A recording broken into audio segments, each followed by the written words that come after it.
Pour pouvoir comprendre ce que c'est que d'être conduit par l'esprit, il est essentiel de bien saisir que ce n'est que l'homme spirituel qui peut discerner les choses spirituelles, qui peut être conduit par l'esprit.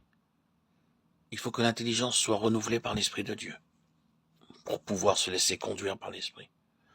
Paul disait aux Corinthiens qu'ils étaient encore charnels et de petits enfants en Christ, et que pour cela, il n'avait pas pu leur parler des vérités spirituelles. S'il en est ainsi de l'enseignement transmis par un homme, n'en sera-t-il pas à plus forte raison de même de l'enseignement direct de l'esprit qui conduit dans toute la vérité? Jean 16, 13. L'intelligence non sanctifiée peut étudier et même enseigner les mystères de l'écriture dans la mesure au moins de ce que peut en saisir la pensée humaine. Mais les directions de l'esprit ne commencent pas par s'adresser à la pensée ou au sentiment. C'est au-delà, tout au fond de notre être, dans le laboratoire intime de la vie même, là où règne la force qui façonne la volonté et le caractère, que le Saint-Esprit vient faire sa demeure, qu'il vient souffler, remuer et stimuler.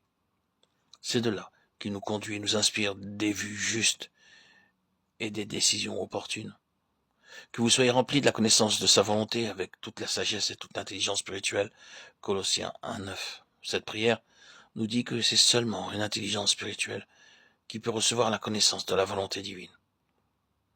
Et cette intelligence spirituelle vient du développement de l'homme spirituel, de sa fidélité à vivre de la vie spirituelle.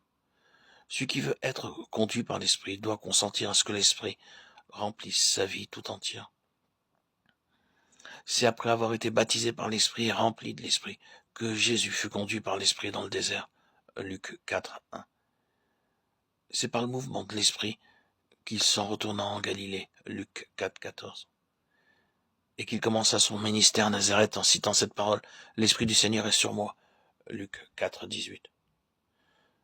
Toute direction réclame obéissance. Il est facile de comprendre que pour pouvoir être conduit par l'esprit, il faut l'écouter avec docilité et obéissance. Ce n'est pas seulement la chair vouée au péché qui fait obstacle à l'esprit. C'est encore et surtout la chair qui cherche à servir Dieu. L'Écriture nous dit que pour discerner la voie de l'esprit, il faut dépouiller le corps des péchés de la chair, ce qui est la circoncision de Christ, Colossiens 2:11. La volonté et la sagesse de la chair sont à redouter. Il faut les crucifier et les renier. Il faut fermer l'oreille à toute voix de la chair et de sa sagesse, soit qu'elle s'élève en nous-mêmes, soit qu'elle vienne de la part de ceux qui nous entourent.